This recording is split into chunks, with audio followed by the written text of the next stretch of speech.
Good afternoon, learners. Welcome to the Block 4, the final academic counseling session of this subject. And thank you, Grace, for being such a wonderful co host. Allow me to start off with the presentation so that we are. Good afternoon, ma'am. Good afternoon. You would recall that we were looking at Block 3 yesterday, and there was a small portion which was left. So today we are going to start with the remaining portion of Block 3, which is corporate strategies. And then we will move on from there to the Block 4.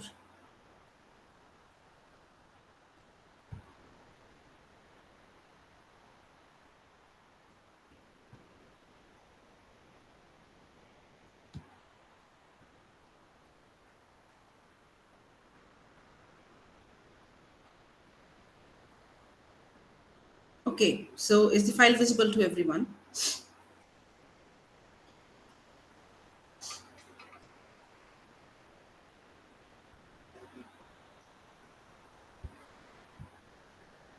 Is the presentation visible to everyone? Please answer.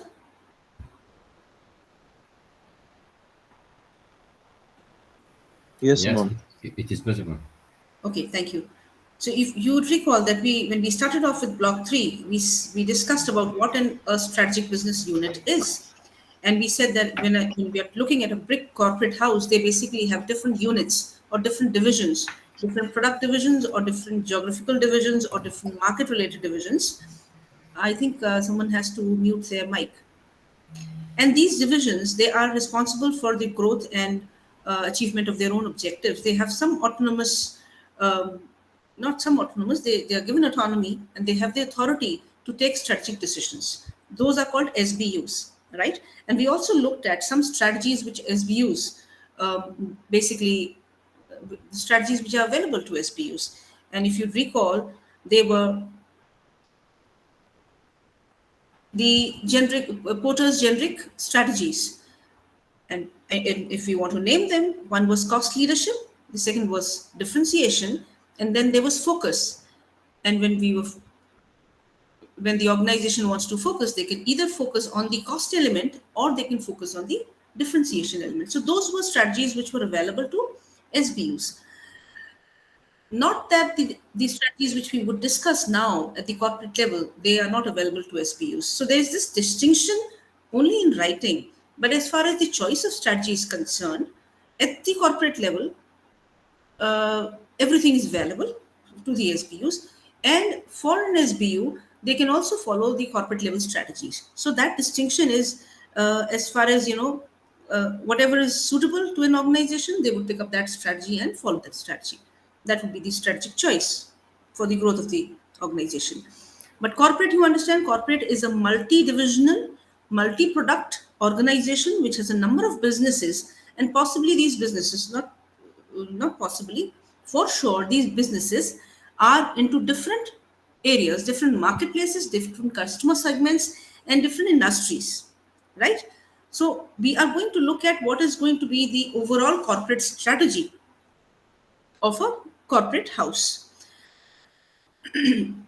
A corporate level strategy serves to gain competitive advantage through the selection and management of a mix of businesses competing in several industries or product market. If you would recall, we had also looked at the portfolio analysis tools. Now, what type of an organization has a portfolio? A corporate house has a portfolio. In the sense, they would have variety of businesses. And when we are talking of corporate level strategy, we are talking of the fact that every corporate house will analyze using the portfolio analysis tools where a particular business lies and what kind of strategy is going to be selected for that particular business, right? These are also called grand strategies. So the corporate level strategy is basically concerned about with the choice of businesses, with products and markets, also the extent, pace, and timing of the growth of the different businesses associated. Now, what does that mean? That means that we might possibly choose a slow pace for one business, and we might, depending on what industry, what environment it is in, and we might possibly choose a fast pace or a wide scope for another business, because that business is possibly growing and we have not been able to actually cater to the whole market in that business, right? So what are the different strategies which are available to a corporate house? There are four major strategies, grand strategies, which are available to a corporate house: stability, growth and expansion, growth or expansion, retrenchment, and combination. The choice between these four strategies depends on a lot of factors. Depends on the environment in which the organization is, depends on the organization's objectives, depends on the strength of the business, depends on the attractiveness of the industry, a lot many factors, right? So let us look at the first strategy, which is the stability strategy.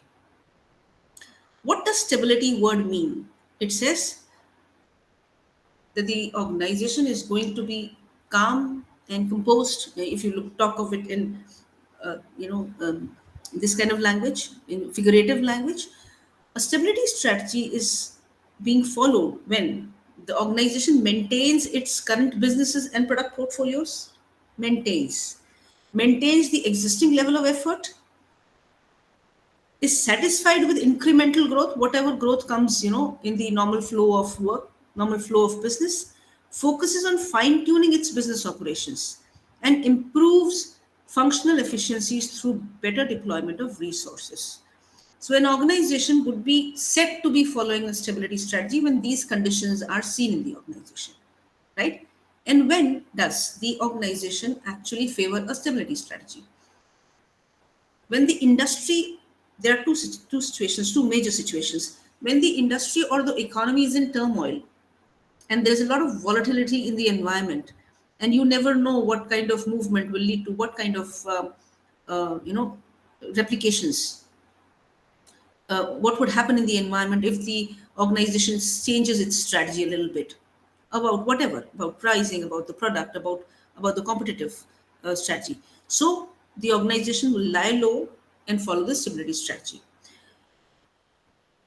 The stability strategy can also be followed when there is not too much of a turmoil, when there is no need to actually rock the boat. The organization does not foresee any major threat to itself or to the industry. So in that case, also the organization would possibly follow a stability strategy. Depends on organization to organization. Now, what we are talking about here is all these things are completely dependent on the analysis of the environment, analysis of the organization about the internal and external environment and their own goals. And then they would fix any strategy. It is quite possible that in a given scenario, one organization would choose stability and another organization might choose expansion. So it's all dependent on the strategic management teams of these organizations. Anyway, so the first condition which favors stability is, we said that when the environment is volatile. The second condition, absolutely opposite condition which favors stability strategy, is no turmoil at all, no volatility at all, very calm and calm working in the business. The stability strategy can also be followed when the organization has just finished a period of rapid growth and now it needs to consolidate its gains, its processes. People need to settle down and understand exactly how things are being run, So, some time to settle down and consolidate its position. Then also stability strategy is followed. It is also followed when the organization's growth ambitions are very modest. They don't want to be, in any problematic situations by doing a lot of changes. They are content with the incremental growth and they would like to do that, right? The fifth condition where stability strategy is followed is the industry is in mature stage and there are no growth prospects. Even there are not many competitors around, and the organization is currently in a comfortable position. So they would just like to sit and enjoy the profits which come their way. Now, stability strategy can be set to be implemented in four situations, different situations, whatever we've discussed, above. And in depending on the circumstances in which this stability strategy is chosen, it is named differently. The nomenclature is different.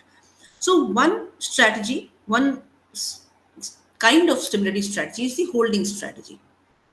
What is the holding strategy? The holding strategy is when the organization holds other strategies for some time. It is appropriate in two situations. That this organization needs to rest, digest, and consolidate, like we discussed a little while ago, and there's an uncertain environment. So in these two conditions, which are short-term conditions, possibly according, which are thought to be short-term strategies, the organization will hold for some time, okay, and then watch exactly what is going to happen, and then accordingly change its future strategy to something else. So one is holding strategy, the other is stable growth. We said that when the environment is rather mature and comfortable, there is stability in the environment, and there is no threat whatsoever, and changes are in the due course of time, small changes are made. That kind of strategy is also a stability strategy, and it is called stable growth. So what type of strategy, stability strategy is it? It is stable growth. Then there's another stability strategy which is called harvesting. If there is not too much of future in the industry, and the organization has a dominant market share, right? But they know that there are not many, there is not many growth prospects in the industry.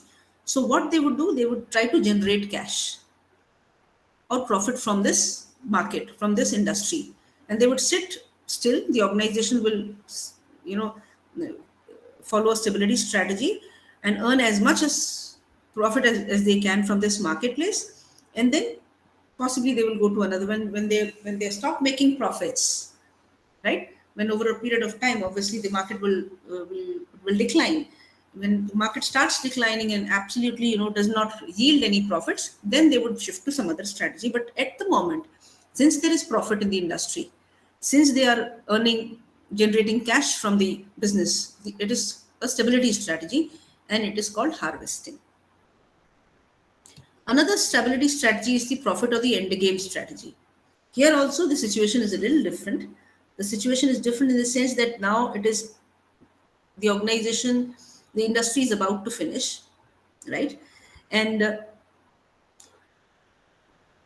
the organization will hold on to some small aspect of the business, right?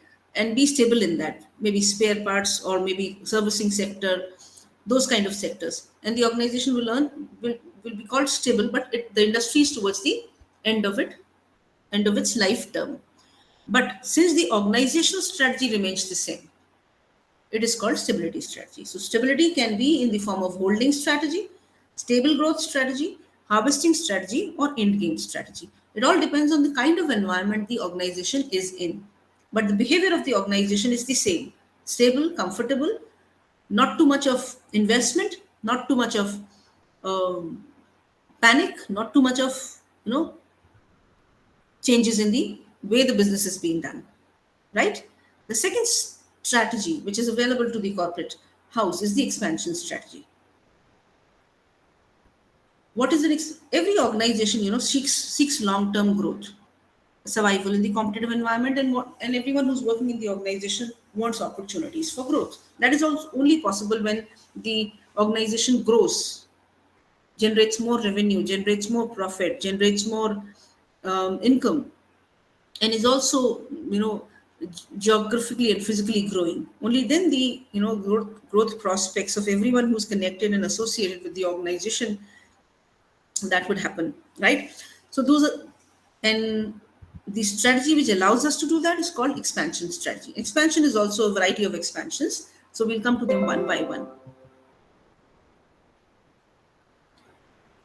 Expansion strategies are designed to allow organizations to maintain their competitive position in a rapidly growing national or international market. It allows them to maintain their competitive advantage even in the advanced stages of product and market evolution. Now, expansion strategies can happen in a variety of stages of the industry. Obviously, during the introduction stage, the organization will possibly expand. During the growth stage, they may expand.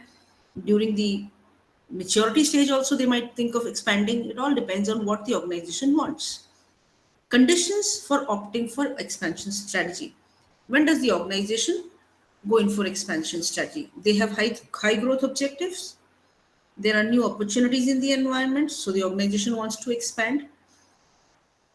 They are the market leader and they want to safeguard their position, so they will have to expand because otherwise some other competitive strategy would, pull them down, or some other competitor would possibly introduce a product which will take away their buyers. Market followers, they also want to expand because they want to become leaders. Volatile situations are there, so if you have to deal with them, you have to manage risks, then you have to, get into other businesses, or you have to grow the current business, so then also you have to expand. Then you've got surplus resources which you're not using, so you would expand and then use those resources. Regulatory environment is conducive. There is not too much of, barriers to industry, getting into any industry. So in that case, then the organization would think of getting into new industries, or the, expanding in the same industry. So regulatory environment, when it is conducive, then also expansion strategy is followed. And expansion can be through three means: intensification, integration, and diversification. Before we come to the explanation of all these three in detail, let us just quickly say what does intensification, integration, and diversification mean. Intensification means you're doing better in what you were already doing, intensifying your efforts. Integration is you have integrated and you have either backwards or forwards, if you remember, and you have expanded by going into other businesses down the value chain or up the value chain. Diversification is when you have shifted from your own business, gone to another business, another industry. That is diversification, right? Intensification, integration, and diversification, they can again be classified into other forms. But let us first look at expansion through intensification. So this is an expansion strategy, means expanding the business, and it can be done through intensification. Intensification involves expansion within the existing line of business. It involves safeguarding the present position by concentrating on its primary line of business and expanding in the current product market space to achieve growth targets. Such an approach is very useful for organizations when adequate growth opportunities exist in the organization's current products market space. This means that when we are in an industry, when we are in a particular product market space, we have not fully, and it has not fully matured, or even if it is matured, there are opportunities for growth as far as revenue is concerned. We would expand our operations in that existing line of business. For example, if the organization is offering a particular product line, they might add new variants to it. And adding new variants would lead to intensification. Intensification might also mean scaling up the business, adding more factories, adding more facilities. That also is intensification, and you're growing and expanding in that manner, right? So it could be adding on to the facilities scale or the scope. Factors to be considered while contemplating intensive expansion. Now, what are the factors which are to be considered while contemplating intensive expansion? One is selecting the expansion options with the highest net present value. So that is common sense actually. That whatever, if there are four options, then obviously whichever option gives the highest present value, which is considered to be given the most, returning the most value, obviously that option has to be considered, right? Which would give the maximum returns with minimum costs. Second, another factor which needs to be considered is predicting the competitive behavior. Why? Because you are going in for expansion, and is what is what is going to be the competitors' behavior needs to be studied, because they might respond in a different way, and they might possibly come up with another very clear alternative to your product. So, and what are their strengths and weaknesses? What are our strengths and weaknesses? And what are our competitive advantages? If you remember, what are our core competencies? So can we go ahead and utilize those core competencies? Another factor would be determining the demand and the willingness to pay of the consumers. Determining demand would mean, if we are going in for expansion, is there ample demand which will uh, help us earn revenue?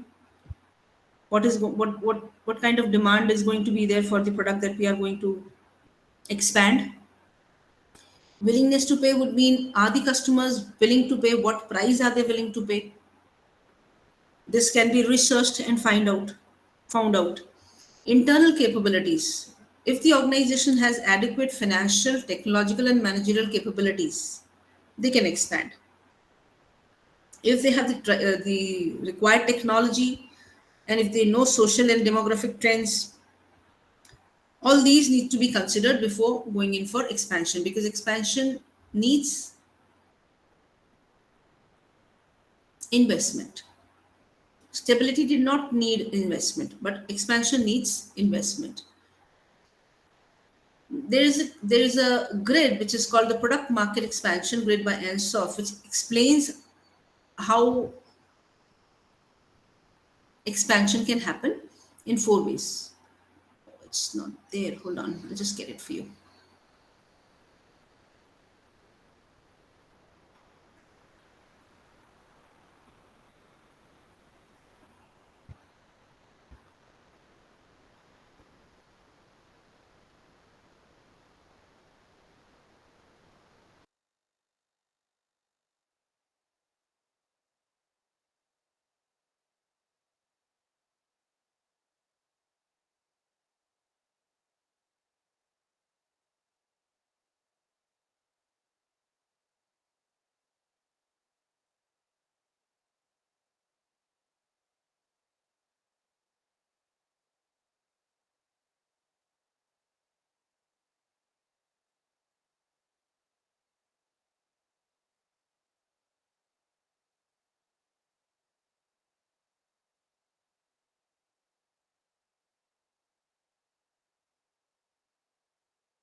Hello, ma'am.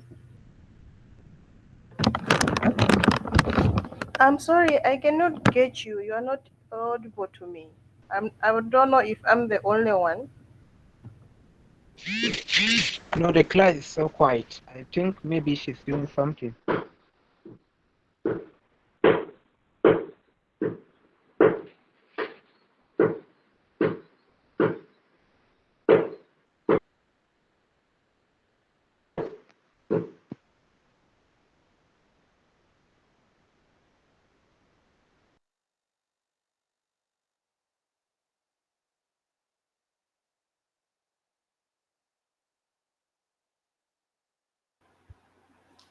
Am I audible to the others?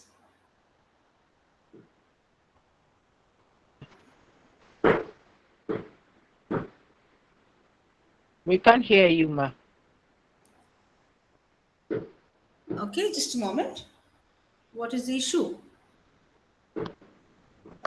First, we'll solve the hearing problem and then we'll go to Farida's query. Now, is it clear? We, Now, am I audible? we can now hear you. Okay. There must have been Yes, we some can hear now, problems. ma'am. Okay, there must be some problem with the network. Farida, what was the question that you had? It was the same. You were not audible to us. Okay.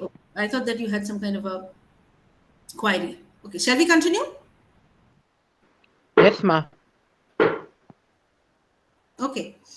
And yeah, please, I would request you that in case you're not able to hear me or any issue with the network or anything, please, like Farida did, please immediately, inform me. Otherwise, I would continue and then there wouldn't be any sense in, continuing like that. Okay. So we said that integration is, could create problems also. Though it is a strategy which helps us expand, helps the organization expand, there could be certain difficulties with integration. One is because integration is generally in the same industry, related industries, the organization gets locked into specific products and technologies.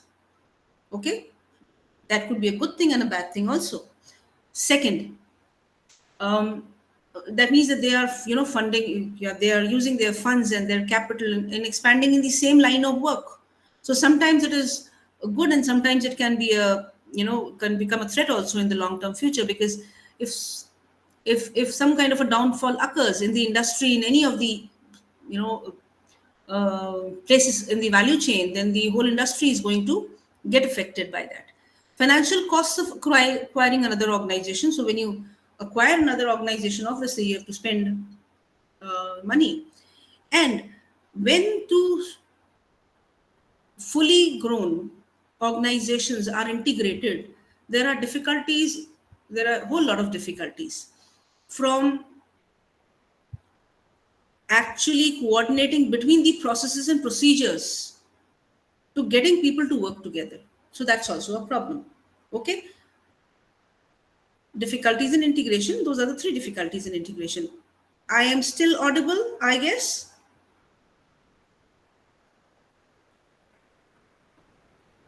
Yes, you are. Okay, thank you. So let's look at the types of integration. Vertical integration, if you remember, vertical integration refers to the integration of organizations involved in different stages of the supply chain. Okay. Now, vertical integration can be backwards or forward, both. So when we are trying to gain control of inputs and supplies, it is backward integration. And when we are trying to gain control of outputs and forward functions in the supply chain, we are going in for forward integration. Something like this figure, if you can see. So when the manufacturer takes distribution in its own hands, it is forward integration. And when the manufacturer tries to control the supplies and get supplies in its own hands, then it's the backward integrations. Certain cases are conducive to vertical integration, which include if taxes and regulations in a particular market are easy and easier to tackle, then that advantage is there. Obstacles to the formulation and monitoring. The point is, certain times, contracts can become very cumbersome. So these obstacles of forming contracts and monitoring the contracts and seeing that they are actually valued, that problem is not there when the organization takes control of the supplier or the distributor, or whatever, down the value chain or up the value chain. And one of the, because there is similarity between the vertically related activities, it is not difficult to learn, it is not difficult to understand what is going on. That also is conducive to the vertical integration. And then sufficient large production quantities can also be worked out because of this. So those are uh, conducive factors which are conducive to the integration, vertical integration of organizations, right? Right. It is right, because of economies of scale. When you are integrating, because of economies of scale, you can uh, feel that vertical integration is going to be a good thing for the organization. Reluctance of other organizations to make investments specific to the transaction would mean that uh, other organizations are not wanting to come into the picture, or kind of invest in the industry, in the related industry. And so that would mean that you can get or buy a supplier or buy a related business in very lesser investments. Okay, now there are certain other alternatives available to vertical integration. Vertical integration is actually buying an organization, but sometimes you can get the benefits of vertical integration without buying the organization. Those are long-term explicit contracts which are written down by law, like franchise agreements, joint ventures when two or more companies get together and form another organization, co-location of facilities, the location of both the related businesses are in the same place, so there's not too much of transport required, not too much of other things required, coordination required. Implicit contracts would mean it's not required by law. These contracts are on the basis of relationships between organizations, so that also can be done rather than going in for vertical integration. So these are the various alternatives which are available. If the organization does not want to go in for vertical integration, they can go in for all these four types of arrangements, which would give them the same benefit of vertical integration. Now there's something called horizontal combination or integration, right? What is horizontal combination or integration? It is the acquisition of additional business in the same line of business or at the same level of the value chain, right? For example, if just reading somewhere, when an airline buys another airline to expand its business, it is called horizontal integration. Okay, and there are whole lot of examples. Like the other day, we were talking of these social media companies when they are buying similar kind of businesses which are offering the same products and which are satisfying the same kinds of needs of the consumers, then it is horizontal integration. Okay, basically killing off the competition in this way. Okay, what are the benefits of horizontal integration? The benefits of horizontal integration are economies of scale and economies of scope. Economies of scale would mean when they are producing more of the product because they have acquired a similar company, so they are producing more of the product, right? And for that reason, they will get increased market share also. Economies of scope would be they are sharing similar resources. So when they are buying bulk resources, buying bulk raw material, obviously they will get economies in that because they would get reduced prices or reduced offers on that. So that is economies of scope. Increased bargaining power over suppliers and downstream channel members because they are becoming bigger. So the bigger the organization, the bigger bargaining power that organization has. Reduction in the cost of global operations. When the organization buys a similar kind of a business overseas in some other country, some other part of the world, then what are they doing? They are reducing the cost of global operations because they don't have to go and operate it. They don't have to set up a unit there. They are already buying a setup unit, right? Synergy is achieved by using the same brand name. So similar kinds of products, whatever products are being produced wherever, the brand name is going to be same because the parent organization is the one which is buying the other companies and selling the product in the name of the parent company. There are some disadvantages, like for vertical integration, there are some disadvantages for horizontal integration also. When one company starts going in for horizontal integration, there's a lot of trust issues, and among the other existing organizations. So they would feel that this big parent company is about to get. So there could be hostility in the industry for this particular organization. Sometimes the imagined benefits may not be real and synergies may not happen if proper background work has not been done. So it's quite possible that there might be resistances, there might be difficulties in coordination, there would be possibly difficulties in bringing the operations of the two firms together. So in those cases, things could turn out to be a little costly. It might take more time to ensure that the organizations are working together to generate revenues. Right. Now, when we were looking at expansion, we said there are three forms of expansion. One was intensification, the other was integration, and the third one is expansion through diversification. Right? What was the difference? Intensification was growing the current business. Integration was moving a little into different businesses, either upwards, downwards, or horizontally. Third form of expansion is diversification, where we are moving into new line of business. It is not related in any way to the existing products, not related in any way to the existing markets or customer base, or not related in any way to the industry in which we are in. That is called diversification. As the industries mature and growth slows down, most organizations reach the limits of growth, either vertical or horizontal growth. So now the only growth option available to them is to move out of the industry to a different industry. Diversification can either be related or unrelated. Whatever big companies we are seeing, conglomerates that we are seeing, corporates that we are seeing, they have grown because of diversification. They started off with one or two products, then they expanded into different product lines which were related. Then they expanded upwards and downwards in the value chain. And then later on, when they were doing good there, they were earning a lot of revenue, they had surplus resources, they expanded into different other industries. So that gave rise to big corporates, conglomerates that we see in the world today. Okay? Right. So there are two types of diversification: related diversification, unrelated diversification. Related diversification is when the new industry is related in some way to the current one.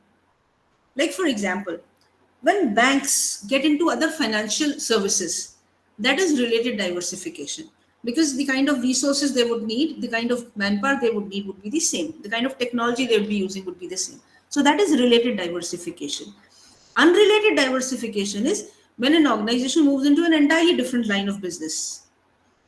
Okay, so something like a pharmaceutical firm getting into maybe cosmetics, that is unrelated diversification. Okay, am I audible to everyone? Yes, you Okay. are. Yes. And are you following? Is there something? Do we have a doubt or any query at the moment?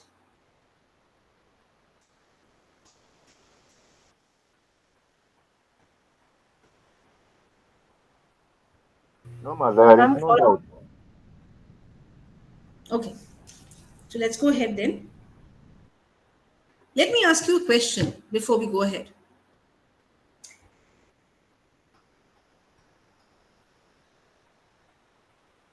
So we all eat ice cream, right? So when an ice cream brand launches a new flavor, what could that be called? Of whatever we've discussed till now.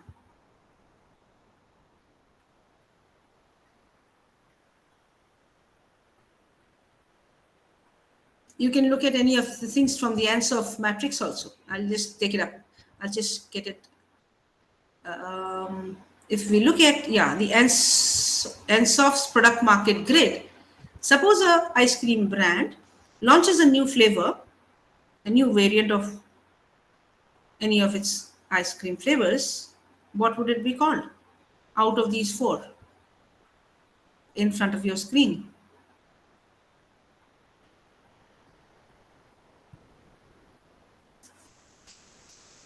Just a little something to jolt you out of your.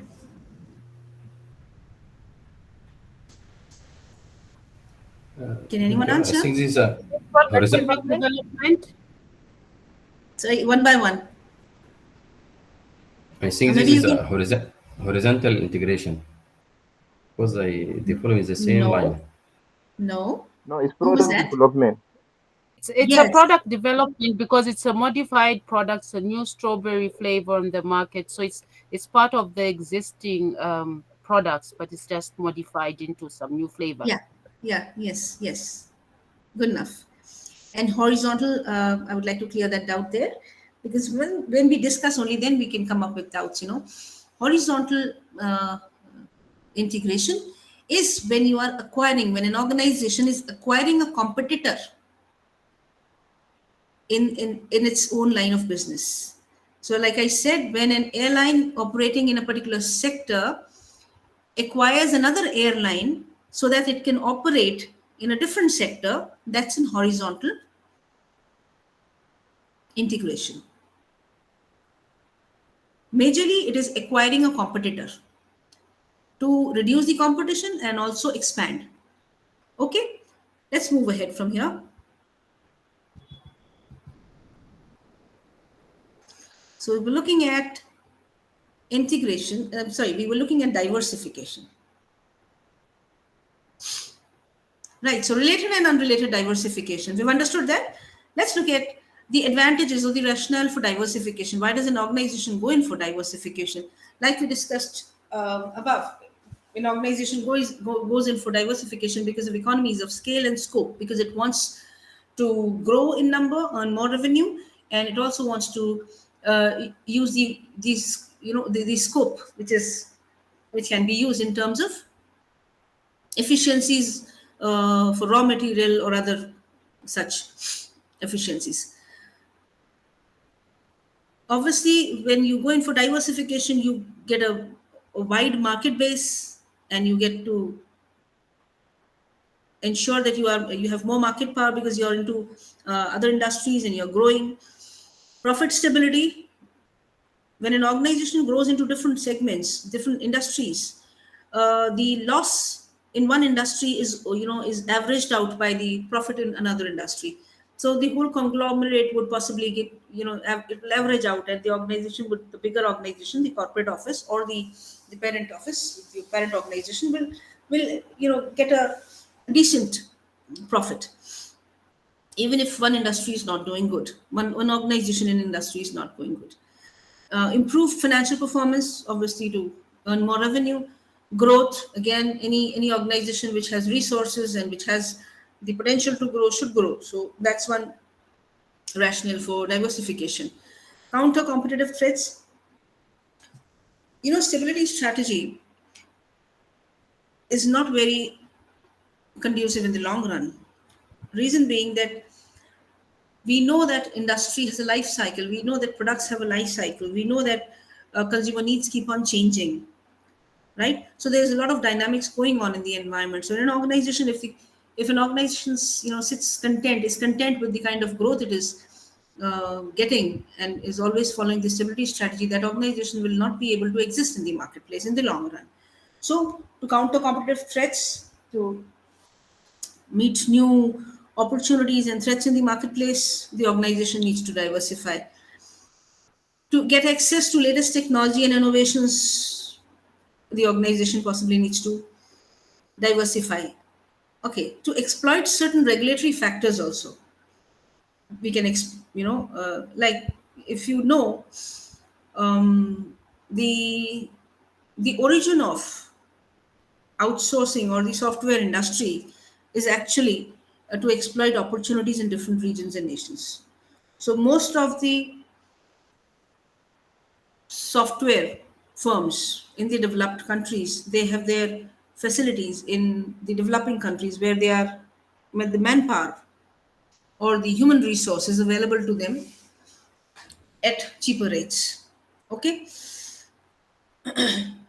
sometimes to offer incentives, because a lot of organizations, a lot of countries, they sign MOUs with other countries where they enter into some kind of agreement to offer incentives or advantages for the industry to set up their units in their own country.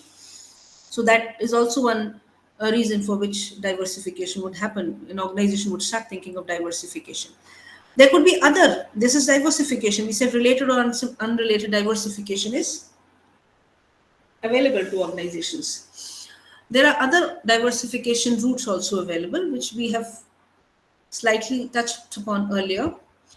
Mergers and acquisitions.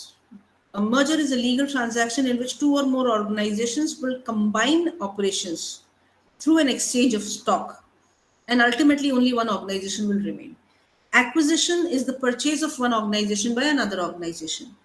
Takeover is an acquisition opposed by the target organization's management. But ultimately, the result of all these three, the merger, the acquisition, and takeover, is the creation of a new entity, right? From these two or three, whatever organizations were there in the initial stage. Strategic partnering between firms can also happen. An organization might partner with. Okay, do we have some observation?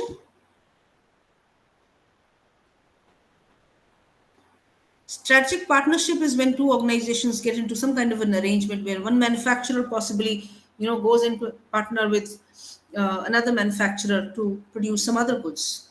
So they would be, or an organization which is manufacturing a particular product would get into a strategic relationship with another organization which would market its products. Majorly, if you see some of the packaged goods that we'll see that it is manufactured by someone and marketed by someone else. So what is that? That is strategic partnering. Okay. Joint ventures are when two or more organizations come together and create a different entity, a separate organization for some particular project. It could be using technology, it could be catering to a specific marketplace, right? And both the organizations will have some stake in the new joint venture. Long-term contracts, this is the kind of contracts which exist between suppliers and sellers, where they agree on certain terms or credit or whatever, and then they divide the different process of the value chain. Strategic alliance is almost the same thing as strategic partnering, but it can have a variety of forms, the strategic alliances. Okay. Stability strategies we looked at. We looked at expansion strategies. We looked at, now the third kind of strategy that we need to look at are the retrenchment strategies which are available to corporates. So let me recall once again. Let me go through that is the initial discussion once again. When a corporate house does a corporate portfolio analysis, it comes to the conclusion that some markets, some businesses need to be stabilized because they are doing okay, and the environment calls for that stability strategy. Some businesses need to be grown because they are existing in a market which is going to grow, right? Because they are yet to reach that maturity stage. So the growth strategy needs to be applied there, and the growth strategy can be brought. The expansion strategy can be implemented in a variety of ways, which we've seen through diversification, intensification, and the other integration. Some businesses might need to be retrenched. Why? Or maybe some businesses we might need to go ahead and actually completely finish off those businesses. So we will come to that. So why do we need to go for a retrenchment strategy? Sometimes the business is not doing well, and the sales and the revenue is declining over a period of time, or they might be facing some other issues. So in some such situations, the organizations need to go in for retrenchment. What is retrenchment? Retrenchment is a short-run renewal strategy designed to overcome organizational weaknesses that are contributing to the deteriorating performances. So if any business, one or two businesses in the corporate house are deteriorating, then the first thing that the corporate house will try to do is go in for retrenchment. And retrenchment would mean that the organization needs a minor surgery kind of a thing to correct a problem. And it would obviously mean to first find out what is a problem and then go ahead with some small measures which would help the organization turn around. Okay, so it could be, what could be the two basic strategies for retrenchment are cost cutting and restructuring. So when you see that not many people have been laid off, that is a retrenchment strategy. Why? Because the organization wants to now cut down on the costs, and then see what else can be done to change the direction of the organization's negative performance. Okay, retrenchment can take place in three ways: shrinking selectively, extracting cash for investment in other businesses, and divestment. Right? In shrinking selectively strategy, cash is generated through downsizing some operations. So some operations or some products might be stopped. So that cash is generated from there. Right? And this cash possibly is reinvested in other areas in the organization so that those areas do good. You would see in a lot of organizations older products which have been, not experiences that much of sales or are not that popular in the marketplace are killed off, are taken away from the marketplace. But the company does not go away. The company would use the investment which were happening on those products which were not generating enough revenue. Those investment will be invested in some other products which are doing good in the marketplace. So that is shrinking selectively strategy. This divestment of the whole business is an end game strategy. Would mean that when we see that this business has no scope for growth, either there's a lot of problems with the business or there's some problem in the industry because of which there is no hope for revival of the business. In this case, this divestment would be done. Divestment means selling off the business in two ways. In the form in which it is right now, or liquidating the assets. Liquidating the assets would mean, selling off different components of the business. Under the strategy of extraction of cash, it is a kind of a harvesting strategy. Under the strategy of extraction of cash for investment in other businesses, cash is generated from the troubled business via budget and cost contraction, and this cash is invested in some other business. These second and the third strategy, they are only applied or implemented when the ultimate intention is to quit the business. Because once the business becomes cash strapped, they would not grow, because it will also lead to loss of image of the business. In divestment, you're as it is selling off the business. So in the last two options, you are selling off the business. Retrenchment then has three basic variants.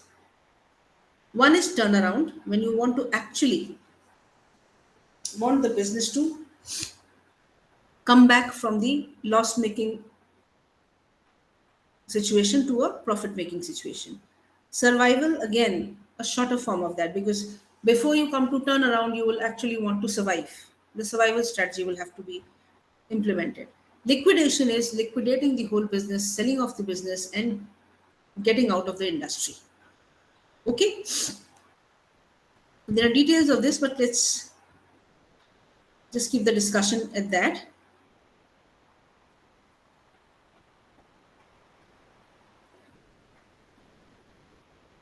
Okay. No, this is a small summary of what we were supposed to do in this blog. So we said, I think we've already discussed this. So business level strategies we looked at in the beginning of unit 7. We defined what an SBU is. We also looked at Porter's generic strategies, which were overall cost leadership, differentiation, and focus. Then we looked at the different corporate portfolio analysis tools.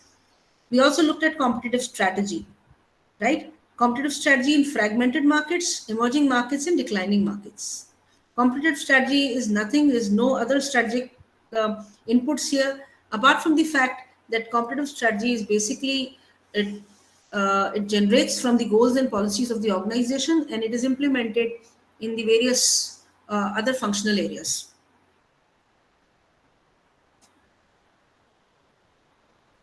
Today we discuss corporate level strategy, we discuss stability strategy with its 4 forms, which is holding, stable growth, harvesting, and endgame strategy. The second strategy we looked at was expansion strategy, and in expansion we looked at through intensification, integration, and diversification, right? And retrenchment strategies, we said there are 3 retrenchment strategies: turnaround, survival, and liquidation. Liquidation is the most, is followed only when there is no hope for the business to survive. Okay, so this brings us to the end of block 3. And since we've invested too much of time in block 3, the reason being that there are more theories and more strategies here in this block. So that's the reason we had to invest that much of time in it. So we'll take a 1-minute break, and we will come back and then start off with block 4. Is that okay? That's okay. Yes, sir.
Okay, let us start off with block 4.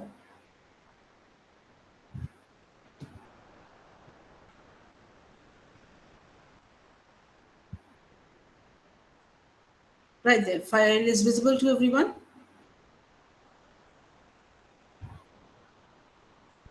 Yes, ma'am. Okay, unit 10 talks about, please mute yourself. Unit 10 talks about the behavioral dimensions of implementation of a strategy. Behavioral dimensions would mean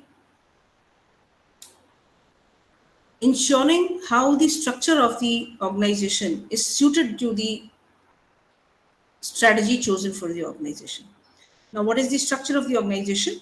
And that, and this matching of the structure to the strategy takes place in different forms. Like, what are the kind of leaders that we have? What is the structure of what is the culture of the organization? What kind of governance is there? Corporate governance is there. So whatever methods, whatever means are employed to see to it that the strategy is suited to the structure, or in fact, the other way around. The structure is suited to the strategic choice, is what is behavioral dimensions. Okay. Now, what is the structure of an organization? The structure of an organization is network of relationships within an organization, and it is important to see that it is suitable to the strategic choices. You would recall that when we were looking at the organizational um, in the first semester, when we were discussing management functions and we looked at organization as a function, we saw that the ultimate result of organization as a function is the organization chart or the organization structure, which defines the authority responsibility relationships between people, the flow of communication in the organization, and it also tells us what kind of positions people hold and what are the roles and responsibilities of people in particular parts of the organization structure. So strategy implementation definitely is done by people. The organization, the topmost people in the organization might choose any strategic alternative, but this has to be implemented by people in the organization. So this implementation by people in the organization is very much dependent on kind of leaders, on the kind of leaders we have, on the kind of culture which exists in the organization. So that is the reason this particular segment needs to be discussed. Okay. And why do we talk about the structure, the suitability of the structure to the strategy? Because it is difficult to change. Once the structure is established, it is difficult to change. Why? Because there's always resistance to change. People don't like to change. Stability is desired in the organization. Strategic decisions involve a number of people. Okay. Uh, when we are talking of strategic choices and change in strategy, redirection is involved. And therefore, the implementation is a complex thing. The choice of strategy is easy, but implementation is complex. And leadership plays an important role. The leaders in the organization, they play an important role in the implementation of strategy. So though you might be aware of what leadership is, you have to look at it in a whole new light. And when we're talking of matching structure to strategy, what do we actually have to see? We have to consider a lot of things. The goals and objectives of the organization, are they in line? Are they in tune with the strategy? The history of growth of the organization, does it indicate that we would be in a position to implement this strategy? The value systems and philosophy, the size of the organizations, that is an important consideration because it would then tell us what efforts are required. The critical success factors for being successful in the industry, the key activities of the organization being done in the organization, degree of centralization, decentralization, you already know what it is. Systems of coordination among different units of the organization, what kind of systems do we have? All these will tell us whether this strategy is going to be easy to implement or difficult to implement. For example, for an overall cost leadership strategy, tight cost control is essential, as margins are low and price cutting is widely used, right, in the competitive scenario. And hence, it is very important to identify critical activities, and then focus on reducing the cost element there. The other activities might maybe not require that much of attention, but definitely the critical activities, the activities which are important, they need to be focused on for reducing the cost. Similarly, in differentiation strategy, if the organization is going in for differentiation, then quality control, sophistication, distinctiveness, these are important parameters for success. And activities and operations which allow for differentiations need to be focused on. So then R&D, quality control and testing, sourcing of raw material, proper raw material, and even customer satisfaction surveys, or finding out the needs and finding out the preferences of the consumers, that is also an important activity, needs to be done. So on the basis of what kind of strategy we are going to implement, what is there in the plan, all these components of the organization needs to be looked at. Obviously, we said that one of the most important element which would ensure the proper implementation of strategy is leadership. Okay. Now, simple definitions of leadership would be: leadership is the ability to secure desirable actions from a group of followers voluntarily without the use of coercion. Leadership, again, is the ability to persuade others to seek defined objectives enthusiastically. But from the point of view of strategy, from the point of view of strategic implementation, leadership can be defined as: leadership is the capacity to frame plans which will succeed, and the faculty to persuade others to carry them out in the face of all difficulties. So then accordingly, what is leadership? One, leadership is the capacity to frame plans, programs, projects that have a high probability of success. Not just like that, not just out of the blue, but after evaluation of extent or quality of the resources that the organization has and the environment in which the plan has to be implemented. So when we talk of this, the leaders in the organization need to have that conceptual skills, that they are able to evaluate the internal strengths of the organization, also evaluate the opportunities and threats and other conditions existing in the environment, and then frame plans, frame strategies or programs accordingly. That is the conceptual work. After that, they should be able to implement the plan by persuading others to do what is really expected of them, despite whatever difficulties, dissatisfactions, discouragements, and obstacles they might come. Right? So leadership plays an important role. What are the different functions that the leaders actually play as far as strategic management is concerned? There are three basic divisions. I think three, yes. Three basic types of work they would do. One would be the needs of the task. So they need to ensure that the task is, accomplished. So they have to define the task.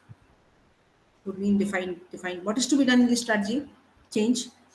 Make plans accordingly, allocate work and resources, control quality and the tempo of pace of work, and also check performance against plan. This is the basic work that they have to do. But along with this, they have to be dealing with individuals, because individuals are an important asset who would help with the achievement of implementation of strategy. They have to attend to personal problems, their own personal problems, possibly and people's personal problems. They have to motivate individuals. They have to be aware of what people want, how he would be in a position to motivate them, or what kind of approaches should he actually employ to get work done from them. Abilities also they need to know, and they also need to train people, right? And since people are not working individually, they are working in groups.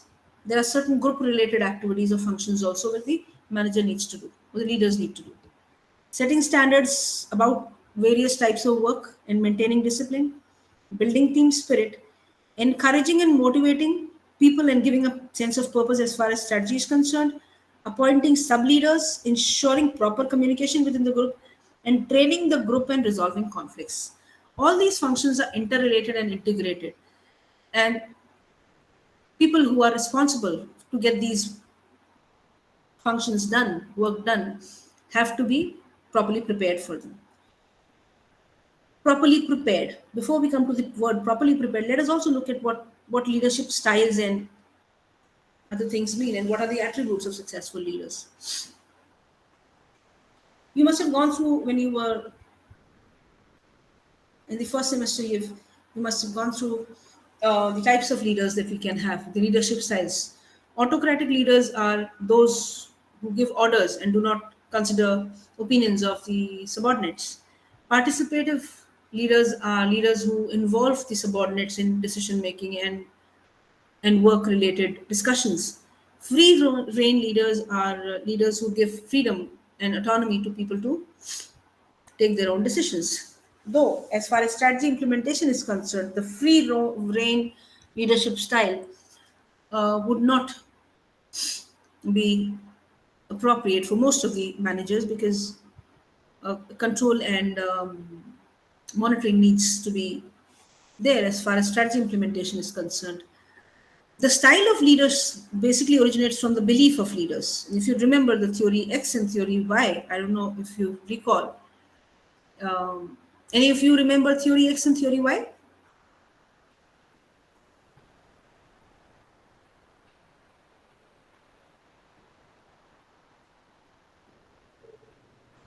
Yes, ma'am. Possibly. Okay, someone tell Theory me S what is, and Y. someone tell me what is theory X. Excuse me. Theory S and X and Y na McGregor. Yes, McGregor. Yes. Yeah. Okay.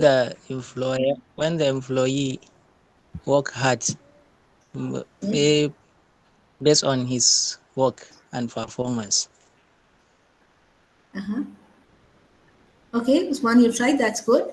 Theory X says, if you just recall, theory X would mean a I cross don't sign. know. I don't know between the X. I get confused. I'll just tell One you. says, Sorry, go ahead, Grace. I think one of them talks about an employee being independent, can supervise themselves, and if left unattended, Roma, they do their best. And the other theory the theory talks X about believes that an employee always needing the the fact that they need to be supervised, be kept an eye on. Okay. I'm not sure. I think. Good enough. Good enough. Nice this thing. Okay, Suleiman, you have some input? Okay, I'll tell you a short way to understand what is which theory is what, Grace. So you just look at the X and Y. X means across, and cross is not right. Okay. So the theory X actually says that people don't want to work. So that's the wrong approach. So it is wrong. People don't want to work. They can be only economically motivated. They don't take initiatives. They don't want to, apart from money, nothing can actually motivate them. So that is a wrong theory. And theory Y, which means yes, it's a good theory, and it says that people want to work. They are independent, and they can be motivated in a wide variety of ways, and they can take responsibilities, and they are initiative taking. Okay, so that is how you would remember theory X and theory Y, the difference between theory X and theory Y. Got it, Grace? Yes, I have. It's very interesting. Thank you. Yeah. Okay, so let's go ahead with what we were discussing. Sorry, I've got a little flu here, so that's a problem. Okay, so and when we are discussing leadership styles, so there are a wide variety of leadership styles available, and they originate from the beliefs of leaders. And in an organization, the whatever functions we've looked at, and whatever work the leaders have to do, this is governed by their own abilities and the experience of individuals and the ability of individuals, and the stage of the strategy also. Case to case basis, we have to see what leadership style is applicable. So like I said, that free rein thing, it cannot be applied in the initial strategy phase. Why? Because people are not aware at the moment of what is to be done, how things are to be worked out. So that way, so in the initial stages of the strategy implementation, possibly autocratic style and a little bit of participative before we start of implementation would be required. And participative obviously will be required throughout the strategy implementation phase, wherein people would be allowed to discuss and bring in new inputs and ideas so that the strategy can be implemented in a proper way.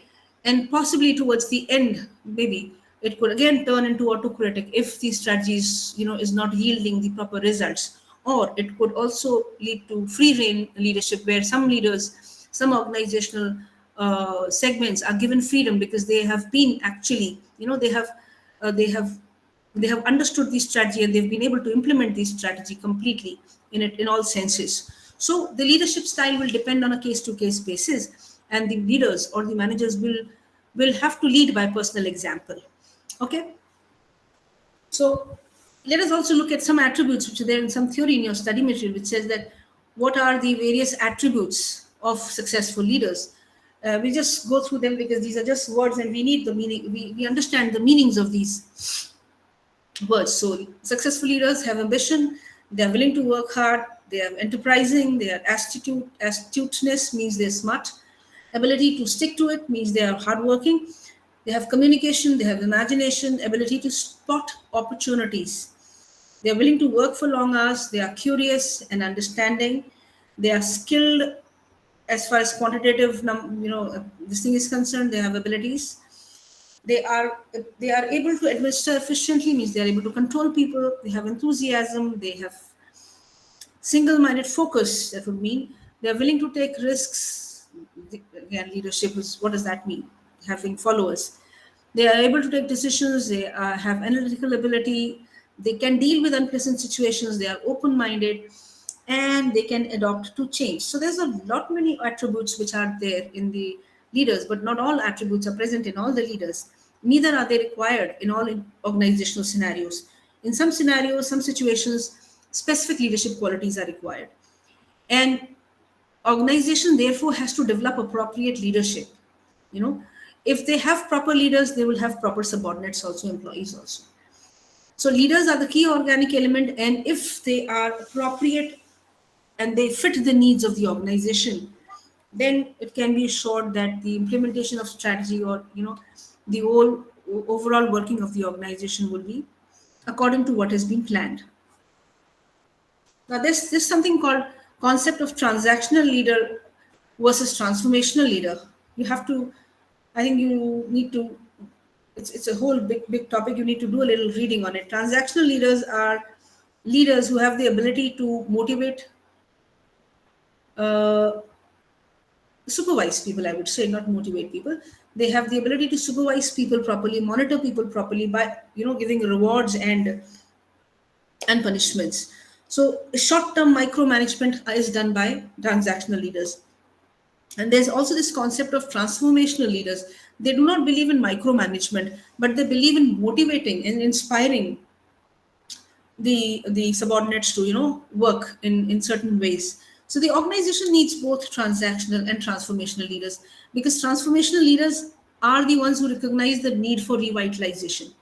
They have low threshold for trigger events. They would be able to identify wrong trends in the organization, something which needs attention.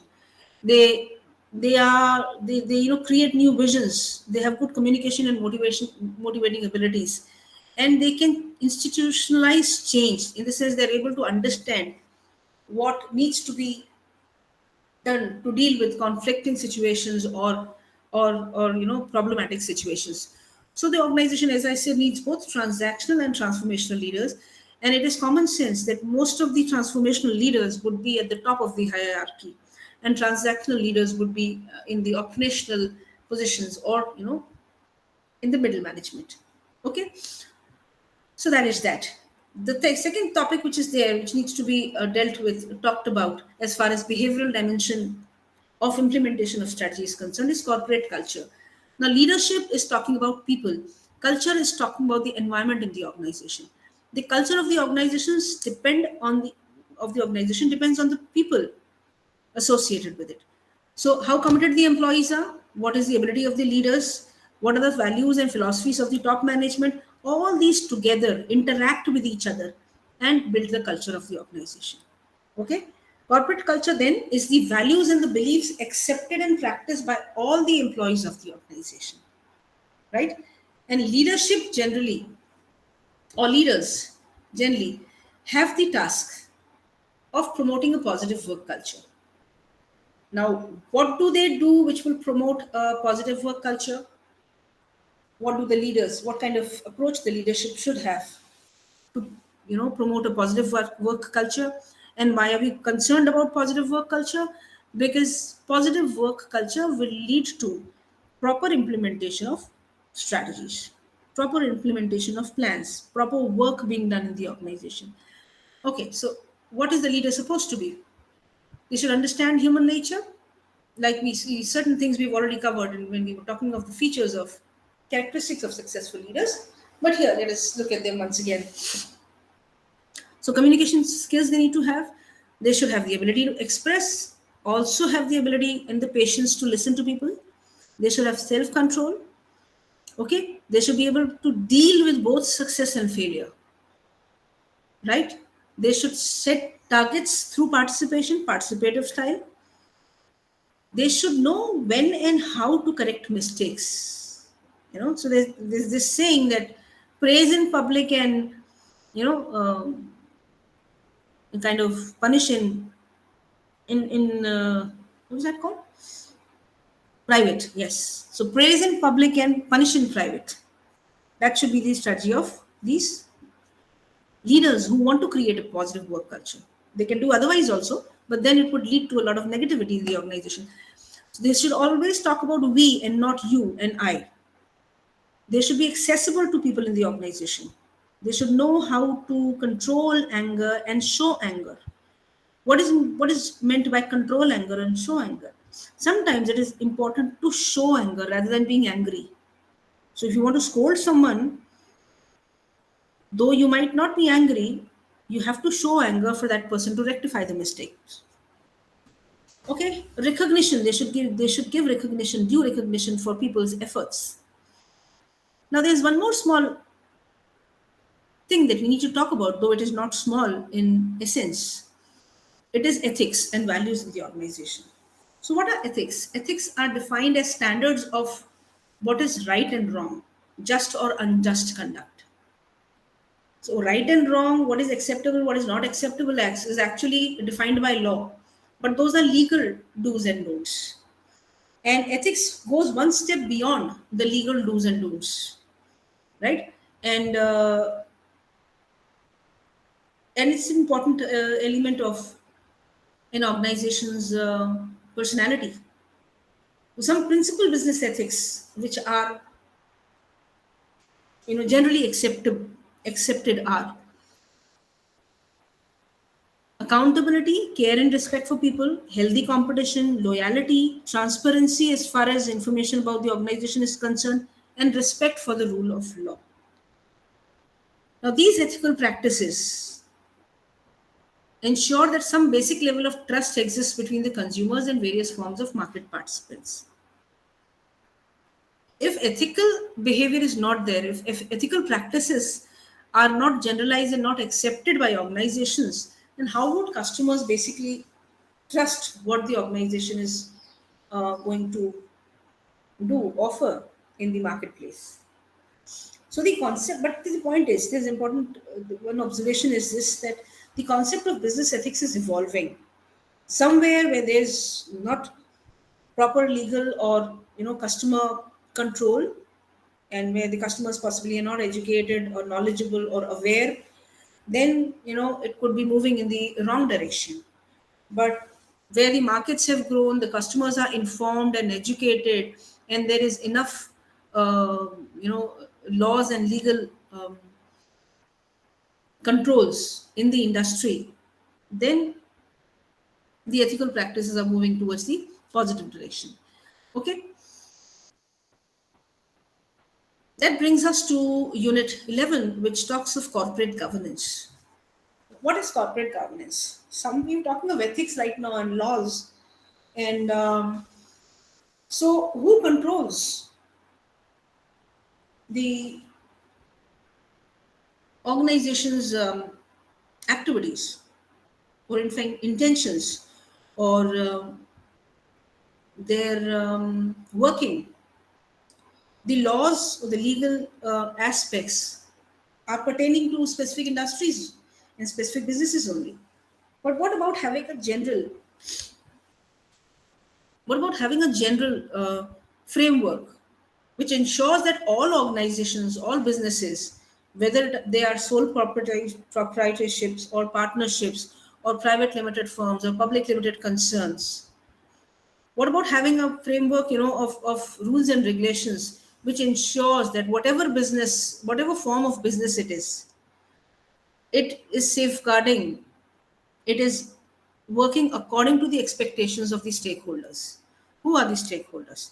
The stakeholders are the shareholders, the employees, the suppliers, the customers, the community, the immediate environment around, around the firm. So there is something called corporate governance. This is a set of rules, practices, and processes used to direct and control an organization, right? to ensure appropriate decision-making processes and controls which safeguard the interests of the stakeholders. So there is a system in place which ensures that there is a body of people, there is a system set to ensure that the organizations work in a consistent manner. And board of directors are the primary force which determine the corporate governance. Okay. At the corporate level, the governance involves setting and achieving the organization company's goals while considering also the social, regulatory, and the market context. And who is responsible for all this? For all this, the board of directors are responsible for all this. And there are certain pillars of corporate governance. These pillars are critical for the success of an organization. What are these pillars? There is a system which ensures that the organization has accountability. Right? There is a system which will ensure that the organization is fair. That means it treats all. When we're talking of accountability, we're talking of the fact that the organization should be owning both the rewards and failures of its own activities. Accountability should be applicable at all levels, from the lower management level to the top management level. The organization should believe in fairness, whereby treating all stakeholders equally, whether he or she has only 10 shares, or it's a small supplier only, or even it's only one customer. So everyone has to be treated equally. It cannot be biased. Organizations need to be transparent. They need to disclose all information which is relevant and important for all the shareholders and stakeholders. You see a lot of annual reports. What are they? And why are they brought out? Because of corporate governance. Because they are required by the system, by the law, to be publishing their annual reports, so that all stakeholders are in all the stakeholders have the information which is relevant, which is important for them. Okay. Hold on.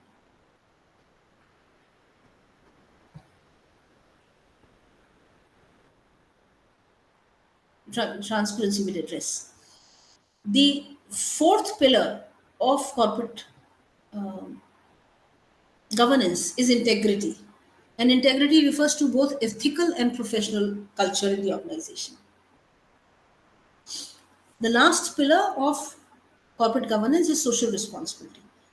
Every organization is expected to give back to the society and safeguarding the interests of the society along with the business interests. So these are the 5 basic principles which corporate governance focuses on. And the system of corporate governance ensures that these are applicable, are applied by the organization. Now, there are various models of corporate governance, different models, which we are not covering here in detail, but there are 7 basic models of corporate governance: the Canadian model, the UK American model, German, Italian, France, Japanese, and Indian model. Right? They have structure of who is going to be responsible, what kind of organizational committee or group of members are made. What is that called? Whether it's called the governing body, or they are there to ensure that these 5 pillars of corporate governance are ensured, and that the practices in the organization are according to these principles. Right? Okay, so Unit 12 talks of control. Now, we were talking of implementation of strategy, and implementation also involves the control component. That means that in case the organization, during the implementation of a strategy, feels that somewhere before the feeling part comes the fact that the organization is responsible for checking and evaluating whether the strategy implementation is in line with what has been planned, right? And in case it is in line with what has been planned, fine, good enough, the strategy is successfully implemented. And if not, then there have to be some mid-course corrections taken. That is the function of control. Okay. Now, what is the strategic control process? The strategic control process would obviously, if you remember, the control process from the earlier management subject, it said that you need to set standards before you control anything. So, before any kind of control, any kind of evaluation can be done, any kind of control can be done, any kind of corrective measures can be taken, the first thing that needs to be done is the deciding of criteria, right? Deciding of what standards are to be followed, and during the implementation process, what criteria are to be met.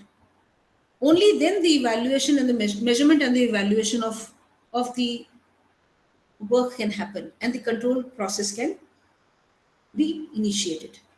Okay. Anyway, the evaluation of strategy can be done qualitatively and quantitatively both.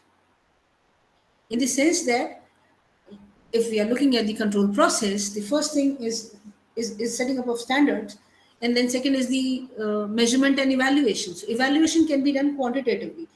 You can find out quantitatively and qualitatively whether the implementation of strategy is successful or not. And how do you do it quantitatively?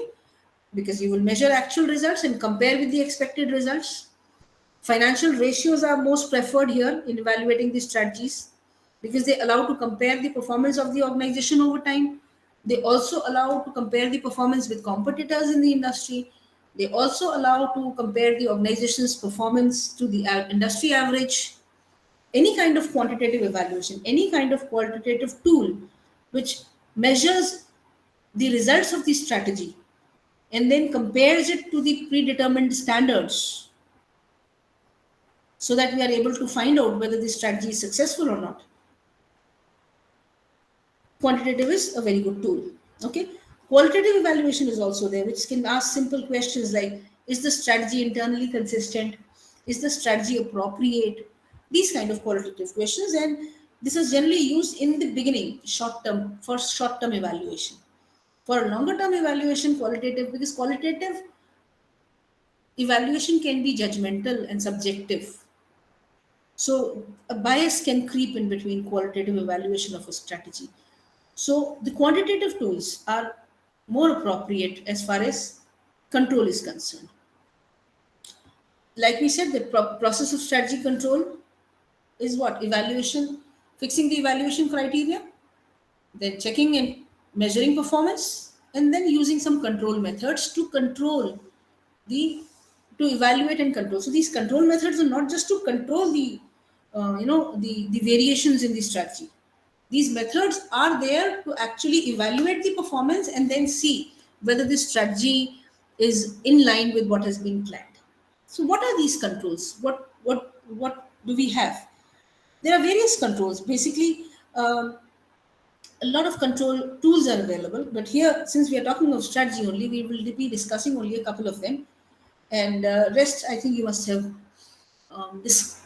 come across when you were doing the control function in the management functions and organizational processes subject in semester 1. Okay. So what kind of tools do we have? There's something called DuPont's system of financial control. Though not too much of detail over here, it says this is a tool for dissecting the company's return on equity into its underlying components to understand its financial performance. That's that. Another, or in fact, the most important financial control tools are the accounting ratios. A financial ratio is a metric usually given by two values taken from the company's financial statements that are compared. Okay? And they give insights into 5 main aspects of the organization. We mean that we would get 2 figures from the financial statements of the organization, and some of these figures, when they are put down in a ratio form, give us a specific financial ratio.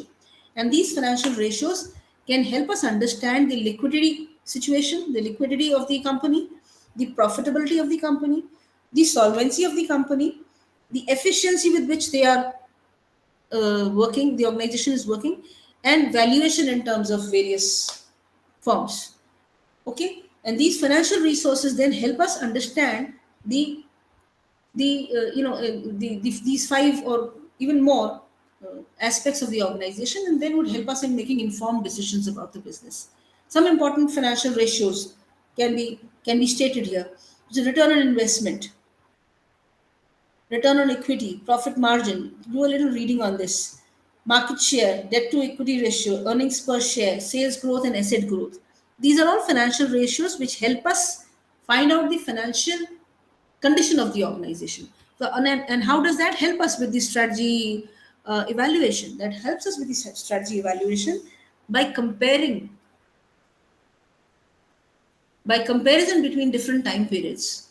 So, if before the implementation of strategy, of a particular strategy, the financial ratio on return on investment possibly was a different figure, and it has positive changes after a 2 year period, that would help us find out that the strategy has been implemented well.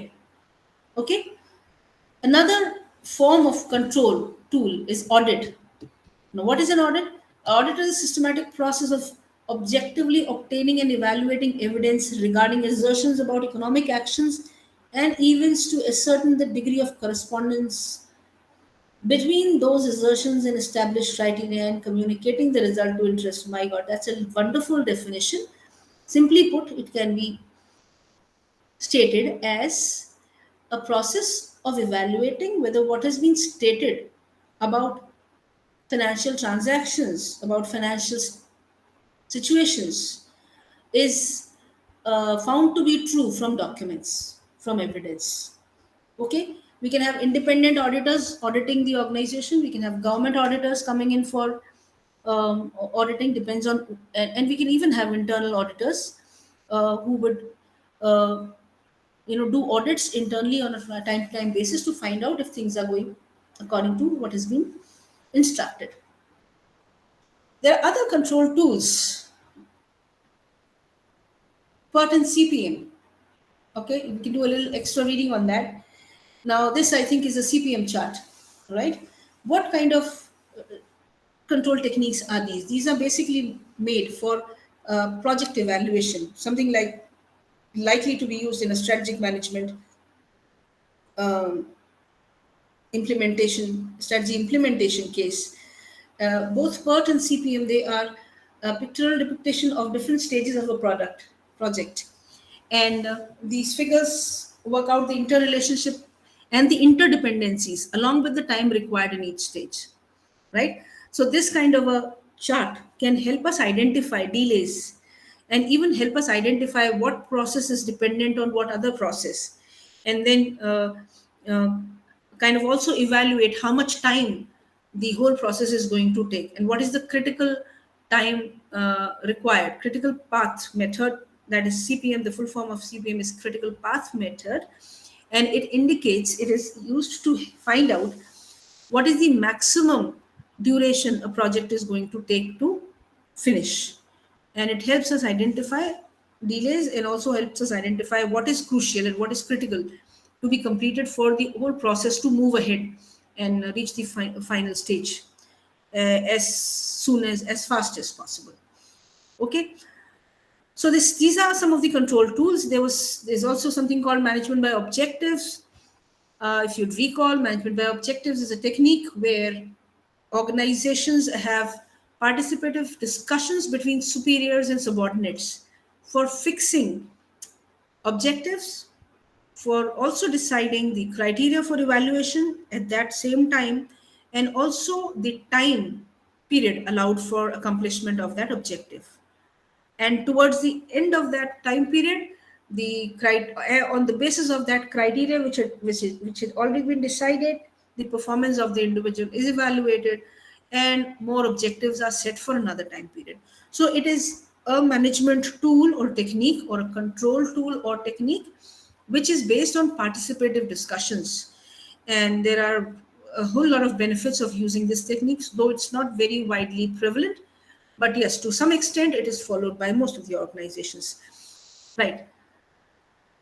After After that, analysis, follow-up action might be required after evaluating and after finding out the level of performance of a strategy. Follow-up action might be required, some corrective measures might be required, and some changes in the strategy might also be required. Okay.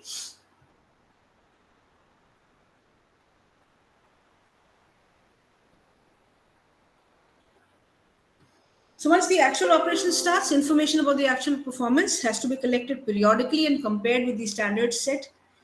And in case the performance is satisfactory, the strategy will be implemented as it is. If performance is not satisfactory, there would be some problem with the long-term success of the strategy, and therefore some changes might have to be made, and so on and so forth, right? The problem of control systems. There are a large number of problems associated with control systems for strategy evaluation. Whatever systems we may have, there are a large number of problems. What are those problems? A whole lot of problems, everything, you know. One problem, starting off, people might not be accepting the criteria on which the effectiveness and efficiency of the strategy is based. People may have different versions of what is to be. How are we going to say that the strategy is effective or no? Reporting data might not be valid. Possibly it's collected from some such source which is. You give me a second because my battery is down. Just a second, please.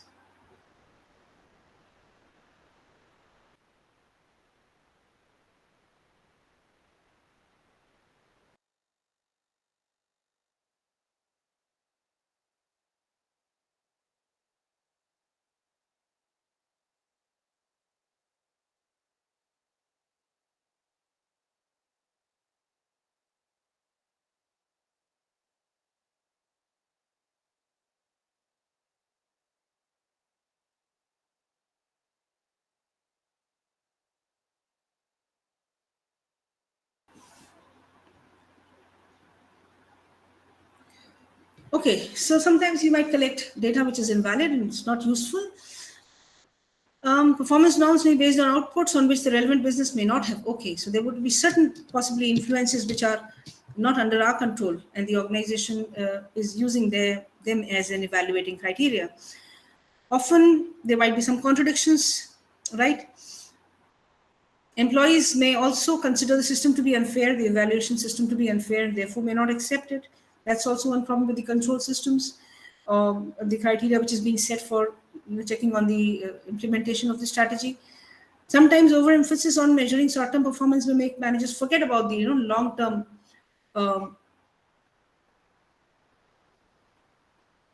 objectives of the strategy. And it is very difficult to set good, average, poor levels of performance in situations where the outputs are not very tangible. Yes. So when we are talking of intangible outputs, intangible objectives, then it becomes very difficult to understand what is good, what is average, and poor levels of performance in the organization. So these are some difficulties and some challenges as far as using control systems for evaluation of a strategy is concerned. And there's another small thing which we'd like to discuss before we finish off this unit, is trying to understand the difference between strategic control and operational control. And I think you know what is strategic control. Strategic control is exercised by top level executives, and operational control is exercised by functional level executives. Focus in strategic is long term, and focus in operational is day to day. Strategic control is based on observation and monitoring at a long period horizon, a couple of months or years. And operational controls is day-to-day observation. Strategic control is based on environmental scanning, SWOT matrix, and other techniques. Day-to-day and operational control is based on day-to-day reporting. Okay. Strategic control is focused both internally and externally. And operational control is basically focused only on internal happenings in the organization. Okay. Now, why is this topic given here? Because we need to understand what is strategic control. That's why this small additional topic has been given here. So I think that brings us to the end of block 4. And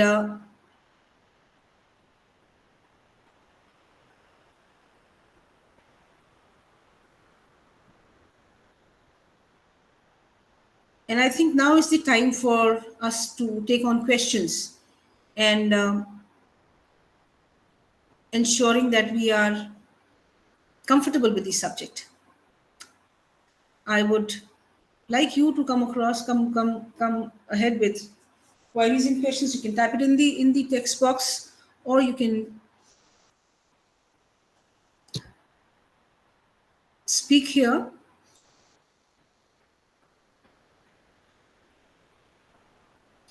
So this brings us to the end of the strategic management process. If you recall, look at your blocks, you would see that block 1 was an introduction to strategic management, and from block 2 we have been looking at the various components of the strategic management process. Okay, and this is all these topics are tied together from the initial stage, which was strategic intent, to the end stage, which is evaluation and control and evaluation. Okay, and now I'm waiting for you to bring up some queries and questions.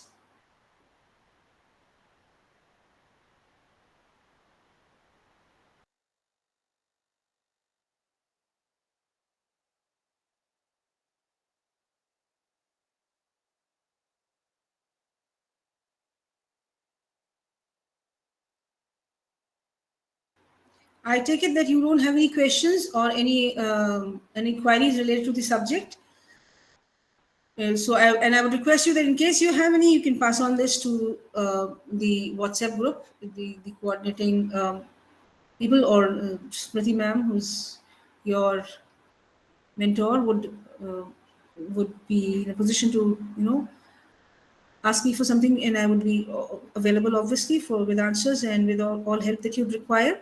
And it has been really nice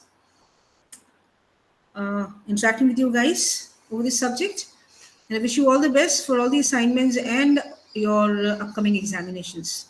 Okay, have a good day. Or in case you have any Okay, thanks a lot, ma'am. Have a good day, you Thank you too. so Thank you very much. much. Thank you very Thank much, you. ma'am. Thank you. Ma'am, have the assignments been uploaded yet? I'll have to check. You'll have to. I'm not sure because I haven't checked the LMS at the moment, but I will definitely. Okay. Yeah, go ahead. If the Okay, assignments, you'll be the one setting the assignments, ma'am? I'm sorry, the date would be mentioned there, Vasant, and I would like you to finish off the assignments as soon as possible, because then I would be able to evaluate them beforehand. Yeah, Okay. okay, excellent. Thank you, That ma'am. would be nice regarding the assignments, because looking at time for catching up and then writing them, and sometimes they can be bulky. It would be nice if they're posted much earlier. Thank you. Okay, I'll pass on the suggestion, Grace. Thank you. Thank you for being a wonderful. Thank you. Thank you, ma'am. You're welcome, ma'am.